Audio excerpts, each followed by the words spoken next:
उत्तर प्रदेश में नगर निकाय चुनाव को लेकर सरगर्मियां तेज हो गई हैं। कई प्रत्याशी मैदान में उतर चुके हैं तो कुछ प्रत्याशी अपनी जीत का दावा कर रहे हैं, जिसके बाद केकेडी न्यूज की टीम ने ग्राउंड जीरो पर उतरकर मथुरा के वृंदावन वार्ड नंबर 21 के चेतन बिहार की जनता से बात की है। देखिए मथुरा से संवाददाता ऋचा शर्मा की यह खास रिपोर्ट।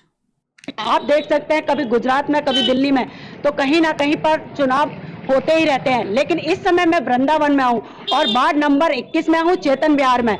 यहां से जानती हूं किसकी सीट है और कौन दावेदार है, लोगों का क्या है, उन लोगों ने क्या सोचा कि हमारा पार्षद कैसा होगा और पहले कैसा था। यहां पर मैं देखती हूं, कुछ लोगों से मुलाकात करने की कोशिश करती हूँ। यहाँ पर भाई साहब नमस्कार, मैं केकेडी न्यूज से हूँ जी। इस समय यूपी में क्या कहीं पर भी जाए बहुत सारे चुनाव हो रहे हैं। मेरा ये कहना गलत तो नहीं होगा कि ये लोकतंत्र देश की जगह चुनाव तंत्र देश कहा जाए तो ये आपका कहना सच है। ये कह तो यहाँ पर ये वार्ड नंबर 21 है, मुझे लोगों ने बताया, और चेतन बिहार है। यहाँ पर एससी की जो सीट डिसाइड की गई है उसमें पहले पार्षद था या क्या था, ग्राम पंचायत में था, क्या था? ग्राम पंचायत में था, अब ये नगर निगम में आ चुका है। अब यहाँ पार्षद से चुनाव पहली बार चुनाव लड़ा जाएगा, जबकि पार्षद का चुनाव यहाँ सामान्य सीट में आनी चाहिए थी। जो बहुमत है अधिकतर 70 से 80% का सामान्य वर्ग का है, फिर बीसी का नंबर आता है और एससी वर्ग जो है 1% नजर आएगा, जबकि ये सीट एससी की गई है। एससी का कोई भी औचित्य नहीं बनता है यहाँ की सीट का। तो जैसा कि आप सोच रहे हैं कि अगर एससी की सीट है तो आप आने वाले पार्षद से क्या उम्मीदें होंगी और किस तरीके से आप चाहते हैं कि कैसा पार्षद हो आपका? देखो, विकास के लिए हर कोई आदमी चाहता है। यहाँ विकास अभी तक प्रधानी में कुछ हो नहीं पाया, जब भी तो प्रधानी का चुनाव हुआ, उसी के बाद में ये नगर निगम हो गया, तो नगर निगम ने तो यहाँ कुछ करा नहीं। अब उम्मीदें थी कोई पार्षद अपना यहाँ से कोई सामान्य वर्ग का बनेगा, तो उम्मीदें थी कि विकास कराएगा।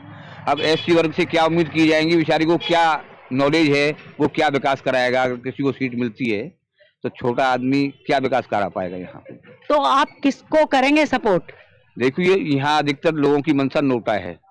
यहाँ तो चुनाव का बहिष्कार करने को लोग बैठे हुए हैं, जो उम्मीद लगाए हुए थे चुनाव लड़ने के लिए। अब उनको टिकटें नहीं मिल रही, तो जनता का भी कोई रुझान नहीं है ऐसा कुछ कोई लड़े यहाँ से। अब कोई न कोई लड़ेगा तो जीत के तो कोई न कोई आएगा। एससी का आया तो एससी का भी जीत के आएगा, पर लोगों का कोई ऐसा रुझान नहीं है चुनाव के प्रति।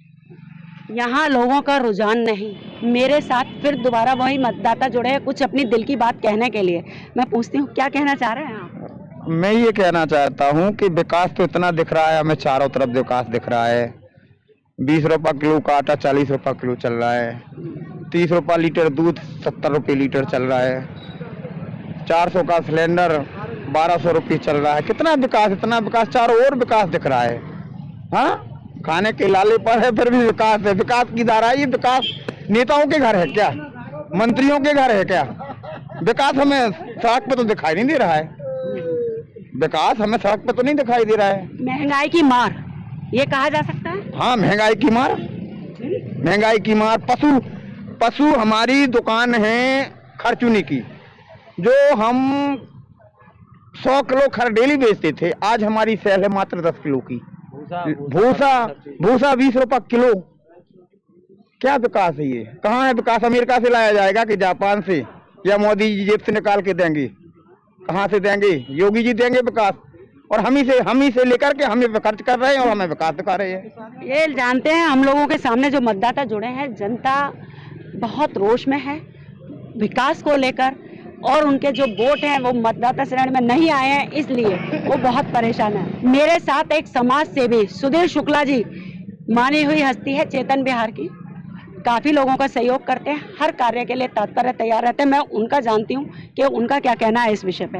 बताएं। ये वार्ड नंबर 21 मथुरा वृंदावन नगर निगम का है, और इसमें हमने कई बार शिकायत करी लिखित में डीएम साहब, एसडीएम साहब, चुनाव आयोग लखनऊ दिल्ली, कि यहाँ पे लगभग 15,000 मतदाता चुनाव में लिस्टेड नहीं हुआ है, क्योंकि अब यहाँ पर बीएलओ अपॉइंट ही नहीं करी गई जितनी होनी चाहिए थी। और एक बार भारत सरकार एनआरसी बनाती है कि हमारे सनातन हिंदू धर्म जो बाहर लोग रहते हैं उनको यहाँ पे लाके नागरिक बनाए, पर चुनाव आयोग, उत्तर प्रदेश चुनाव आयोग हमको नागरिक मानने को ही तैयार नहीं है। ये तो केंद्र सरकार की जो मोदी सरकार की नीति है उसका चुनाव आयोग विरोध कर रहा है। और फिर जब मतदाता ही नहीं होंगे पूरे, तो उस मत का जनमत का आधार ही क्या है? बहुमत में अगर नेता चुने जाते हैं, पार्षद चुने जाएंगे, मेयर चुना जाएगा और वो लोग जाके हमारे फैसले की, जनता की फैसले करेंगे, पर वो सही जब पूरे मतदाता ही नहीं चुन रहे, उनको मतदाता मानने से इनकार कर दिया हमको, तो इस चुनाव तो एक मजाक बन के रह गया है। चुनाव एक मजाक बन के रह गया है। जब हमारा हक हमारे को नहीं मिल रहा तो चुनाव एक मजाक बन के रह गया है। फिर किसी बात से मिलूंगी, जब तक के लिए ऋचा शर्मा, केकेडी न्यूज से। आप देख सकते हैं कभी दुकान